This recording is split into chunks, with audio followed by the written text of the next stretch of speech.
এক গ্রামে ছিল দুই বন্ধু, সজল আর রাজু।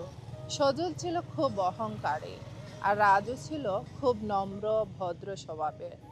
একবার রাজুদের পরিবারে নেমে এলো খুব অভাব। তার বাবার ব্যবসায় একদম শেষ হয়ে গেল। রাজুরা তখন খুব বিপদে পড়ল। বাবা তার পরিবারকে নিয়ে খুব বিপদে। এদিকে সজলের পরিবার খুব সচ্ছল। সজল তার বন্ধুদেরকে বলল, দেখেছিস রাজুদের পরিবারে কি অভাব দেখা দিয়েছে, রাজু আর স্কুলে আসতে পারবে না।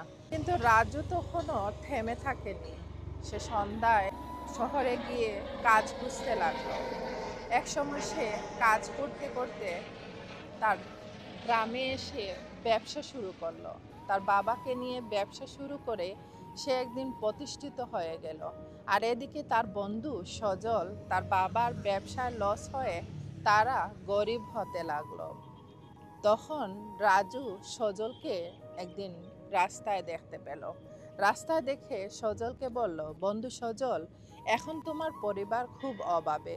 আল্লাহ দেখো আমাদেরকে সচ্ছল করে দিয়েছে। আমি কিন্তু তোমার পরিবার নিয়ে কখনো হাসাহাসি করিনি কিংবা উৎফুল্লতাও দেখাইনি। অন্যের বিপদে হাসা নয়, অন্যকে সাহায্যের হাত বাড়িয়ে দিন।